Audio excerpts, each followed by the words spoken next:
Assalamualaikum warahmatullahi wabarakatuh. Ruang udara saat ini bukan lagi ruang kosong yang tidak bermakna.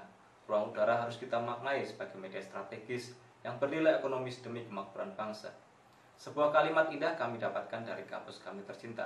Kuasailah teknologi dan kedirgantaraan, maka kau akan kuasai dunia. Saya Muhammad Rumansyah. Saya Latul Rizla Prakasa. Saya Pandi Fitran Aladi. Kami datang dari STTA ingin menyampaikan terima kasih kepada panitia dan dewan juri yang telah memberi kami kesempatan untuk melakukan presentasi dengan judul Pemanfaatan Limbah Bambu sebagai Material Alternatif Baru pada Struktur Fuselage Interior Panel Pesawat Terbang. Berikutnya secara garis besar akan dipaparkan pada presentasi kali ini. Ya, pada bagian pertama adalah pengertian dari material komposit itu sendiri. Berikutnya adalah cara pembuatannya, proses fabrikasinya, dan selanjutnya adalah analisis dan dapatkan hasil dari analisis tersebut. Lalu pada bagian selanjutnya adalah objektivitas, yaitu pada kekuatannya. Pada kekuatan ini akan diketahui apakah kekuatannya bisa dan dapat diaplikasikan sebagai material pengganti pada struktur fuselage interior panel pesawat terbang. Material komposit adalah material yang terbentuk dari dua jenis atau lebih material pembentuk, yang masing-masing material pembentuknya memiliki sifat mekanis yang berbeda. Sehingga ketika material pembentuk ini disatukan akan terbentuk sebuah material baru yang harapannya material ini memiliki sifat mekanis yang lebih baik daripada material pembentuknya. Secara umum, material komposit tersusun oleh dua fasa, yaitu adalah matriks sebagai pengikat dan reinforcement sebagai penguat.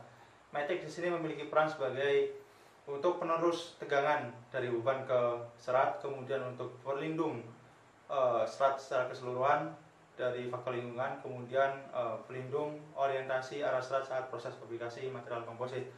Kemudian matriks juga berfungsi sebagai pemisah antara serat pada material komposit. Lalu fasa reinforcement atau penguat umumnya dalam bentuk serat. Ada dua jenis serat yang selama ini sering digunakan, yaitu adalah serat sintetis dan ada serat natural atau serat alam. Serat atau reinforcement memiliki fungsi sebagai key contribution atau keberhasilan material komposit lebih didominankan dari kekuatan serat itu sendiri. Dikarenakan serat di sini memiliki fungsi sebagai penahan beban utama pada material komposit. Pada struktur pesawat terbang sering menggunakan material komposit atau sering mengaplikasikan material komposit serat sintetis berpenguat serat karbon ataupun serat kaca. Serat karbon sering diaplikasikan pada bagian eksterior panel dan serat kaca sering diaplikasikan pada interior panel.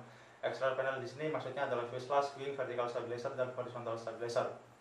Beberapa bagian pada interior structure seperti cabin floor, cabin overhead ceiling panel, dan cargo liner and detail interior structure harus memiliki kekuatan mekanis yang cukup baik meskipun tidak sebaik pada bagian eksterior, dan harus memiliki stabilitas dimensi yang baik dikarenakan salah satu objektivitas pada bagian interior panel adalah menjaga bobot pesawat serendah mungkin untuk mencapai efisiensi penerbangan yang maksimum.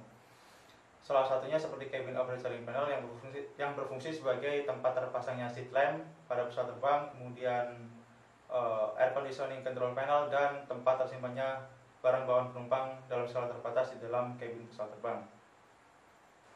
Kenapa pada pesawat terbang sering mengaplikasikan material komposit serat sintetis? Yang pertama adalah material komposit ini adalah kuat dan ringan. Material komposit lebih kuat dan ringan daripada material konvensional seperti material logam yang terpasang pada struktur pesawat terbang. Kemudian material komposit memiliki design flexibility, artinya mudah dibentuk, terutama pada bagian-bagian pada pesawat terbang yang memiliki bentuk slimline atau halus dan rata. Kemudian material komposit juga material yang non-corrosion, artinya tidak dapat terjadi korosi, dan material komposit ini adalah material yang ekonomik, terutama dalam segi manufaktur dan persiapan alat dan bahannya. Tetapi, apakah material komposit serat sintetis ini ramah lingkungan, dan apakah material komposit serat sintetis ini dalam segi perawatannya mudah untuk dirawat? Tidak. Material komposit serat sintetis sampai saat ini menjadi material yang susah untuk terdegradasi secara alami. Dan jikalaupun kita ingin mendegradasinya secara paksa, terdapat satu metode untuk melakukan itu, yaitu adalah pirolisis. Metode pirolisis ini adalah dekomposisi bahan dengan proses pemanasan yang tinggi sehingga serat pada material komposit akan terpisah dengan matriks atau katalisnya. Tetapi pada metode pirolisis ini terjadi proses pemanasan yang tinggi terhadap seratnya. Seratnya adalah serat sintetis seperti serat karbon. Dan pada proses pemanasan ini akan menghasilkan gas yang berbahaya seperti gas monoksida dan gas karbon dioksida. Kedua gas ini jika terpapar ke tubuh manusia secara besar dan berkala akan menyebabkan gejala-gejala negatif seperti pingsan hingga ke kematian. Lalu material komposit serat sintetis dalam segi perawatannya, terutama pada material komposit serat sintetis serat kaca, memiliki partikel-partikel serat kaca yang sangat kecil sehingga saat masuk ke pori-pori tubuh manusia akan menghasilkan gatal yang sangat berlebih, terutama saat melakukan perawatan karena harus melakukan kontak fisik pada material tersebut. Melalui latar belakang permasalahan yang telah kami sampaikan sebelumnya, kami melakukan sebuah penelitian yang hasilnya kami paparkan pada presentasi ini, yaitu dengan memanfaatkan serat bambu apus, pulung, tutul, dan betung untuk diolah menjadi sebuah material komposit. Dengan alasan keempat jenis serat ini memiliki sifat mekanis yang lebih baik daripada tumbuhan lain. Kemudian keempat jenis serat ini juga highly economic, artinya mudah ditemukan, dan proses manufakturnya juga mudah dan murah.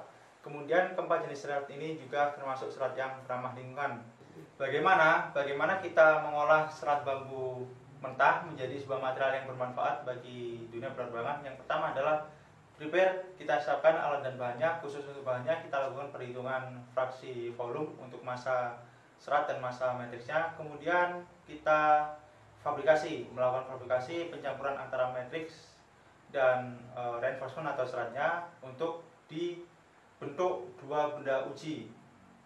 Dua benda uji ini kemudian akan diuji menggunakan metode pengujian tarik dan bending. Fabrication. Proses fabrikasi material komposit serat bambu ini dilakukan dengan metode hand layup dengan tahapan skema seperti ini. Pertama, bambu processing. Pemisahan bambu dengan kulitnya. Kemudian masuk ke alkali treatment. Alkali treatment ini pemisahan serat bambu dengan lignin atau kandungan lilin dalam bambu dengan menggunakan larutan NaOH. Selanjutnya masuk ke, dan inilah hasil serat bambu tersebut. Kemudian masuk ke proses pencampuran resin dengan hardener yang akan menghasilkan matriks seperti ini.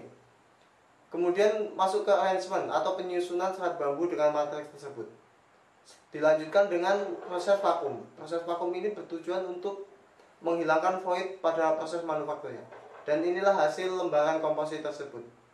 Kemudian akan didapat hasil seperti spesimen uji, tensil, dan bending yang telah dibentuk dengan mesin CNC. Setelah dilakukan proses fabrikasi dan pengujian, didapatkan hasil yang ditampilkan pada grafik sebagai berikut. Melalui grafik ini dapat kita simpulkan bahwa komposit berpenguat serat bambu petung memiliki kekuatan tarik dan bending yang lebih baik dibandingkan ketiga jenis serat lainnya. Hal ini juga membuktikan pada kita bahwa dengan proses pengujian yang sama, kemudian jenis metrik yang sama, dan proses fabrikasi yang sama, tetapi berbeda seratnya, material komposit ini nilai kekuatannya akan berbeda. Tibalah pada stress comparison antara material komposit berpenguat sintetis dan bambu petung. Pada bending hasil dari material komposit berpenguat sintetis adalah 148 Newton per milimeter persegi, dan untuk bambu petung adalah 249,678 Newton per milimeter persegi. Sementara untuk tensilnya pada serat sintetis adalah 101,08 Newton per milimeter persegi, dan untuk bambu petung adalah 112,734 Newton per milimeter persegi. Dengan alasan itu dapat disimpulkan bahwa serat bambu petung, material komposit berpenguat serat bambu petung bisa dan dapat digunakan sebagai material pengganti pada struktur fuselage interior panel pesawat terbang. Demikian yang dapat kami sampaikan. Kurang lebihnya kami mohon maaf. Nenek moyangku seorang pelaut, tapi anak cucuku insan dirgantara. Wabillahi taufiq wal hidayah. Wassalamualaikum warahmatullahi wabarakatuh. KSC 2020 Lebih dari KKDI biasa.